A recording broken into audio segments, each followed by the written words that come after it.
Quick update on the Sony SS-MSP1 satellite speakers. This is what I did to... Hi, Guinness. Yeah, they smell good too. Deleted the cap, a little bit of heat shrink, butt connection, solder. Just clip it with some dikes, clip, and strip it with whatever you got.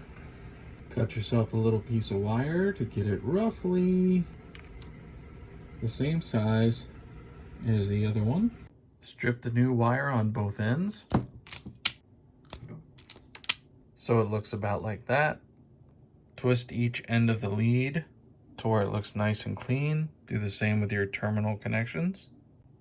Okay, I'm filming one-handed, so forgive me, but take each of the exposed end and cross it over about halfway. Hold it like this. Then you're gonna wrap each side around about evenly so that you make a nice butt connection. You want it to look something like that. Try to make it nice and smooth. You don't want anything poking up, breaking through the insulation you're gonna lay down. All right, with your soldering iron real good and hot, clean it off.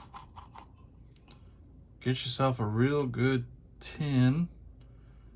Plenty of solder on the tip. Flow onto the joint.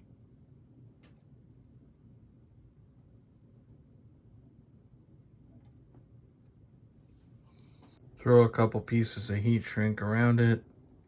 Slide it to the back and do the same thing with the other side. You want your solder connection to look nice and shiny. Not bulging, not too much solder, not dry, and where you see spaces between the wires. Basically, you don't want anything poking you. Nice, smooth joint where you can lay down some heat shrink around it. When you're done your two solder connections, slide that heat shrink about halfway on each joint. Then either use a heat gun or a lighter, whatever you got. Shrink that tubing up. And you're left with a nice wire that's guaranteed not to short out on anything and has your terminals. If you have my luck, it's really hard to get those screws down in there and screwed back down again. So get a really powerful magnet.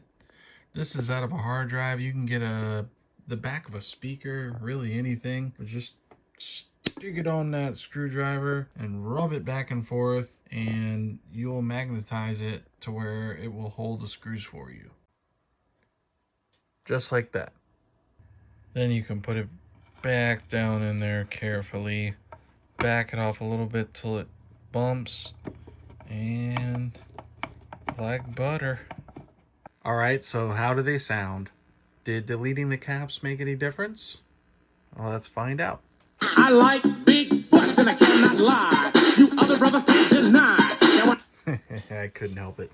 Yeah, I think it did. They have a little more power, and you know, they're more full range. Obviously, all the bass isn't being rolled off. I don't think they're a good match for this little amplifier. This thing's putting off maybe a watt or two, something like that. But definitely louder. Definitely more full range. I'd say they sound okay. They're probably on par with like a cheap set of computer speakers. So would I recommend that you do this?